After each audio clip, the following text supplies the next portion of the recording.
चलो शिव शंकर के मंदिर में भक्तों। श्रावण महिन्यातला पहिला सोमवार आणि आज आपण आलोय नांदेड जिल्ह्यातील नांदेड तालुक्यातील मरळक या गावामध्ये। हा विमलेश्वर पंचक्रोशीतील सर्वांचं कुलदैवत असल्यामुळे आजूबाजूचे जे काही मंडळी आहे ते दरवर्षीप्रमाणे या हर वर्षी इथे दर्शनासाठी येतात आणि आल्यानंतर आमच्या इथे श्रावण महिन्यामध्ये प्रत्येक सोमवारी जे काय मोठ्या प्रमाणात भंडारा असतो। हा आमचा विमलेश्वर जे आहे हा नवसाला पावणारा आहे। हा आमचा विमलेश्वर आहे जो पाडव्याच्या जो असतं तर आमच्या इथे नगर भोजनचं एक स्पर्धा आहे। तो नगर भोजन जे नवस बोलला ते आमचा देव पावतो त्या माणसा व्यक्तींना भक्तांना। तर ते भक्तांना पावल्यामुळे ते नगर भोजनाचं आमंत्रण देतात। तो नगर भोजन असा असतो की जवळपासच्या नगरीमध्ये जो पण गावात ते आहे लहान बाळ असेल कोणी असेल त्याला कोणी उपाशी ठेवत नाही, तर लहान बाळ असेल तर त्याला दूध देतात, पक्षी गाई गुराखी यांना सगळ्याला कडबा काही दे पूर्ण खायला देतात। हेमाडपंथी असे नाव इतिहास आहे।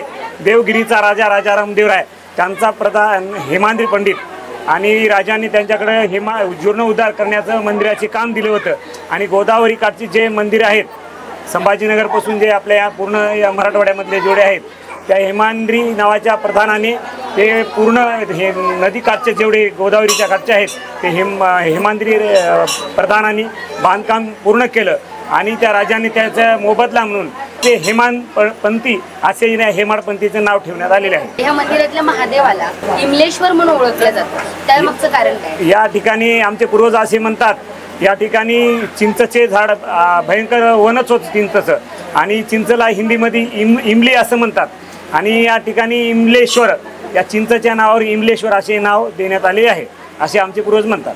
बाहेर जो काही म्हणजे दीपमाळ आहे त्या दीपमाळे मागे एक आख्यायिका आहे की ती दीपमाळ वरची हलवल्यानंतर कुंडातलं पाणी म्हणजे व्हायब्रेट होतं, तर ते होतं का? हो बरोबर आहे, तुम्ही ऐकले एकदम प्रश्न बरोबर आहे।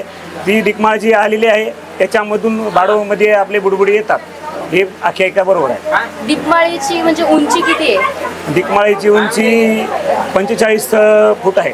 45 फूट आहे। जे कुंड आहे बाहेर ते कुंड कुठल्या आकाराचे?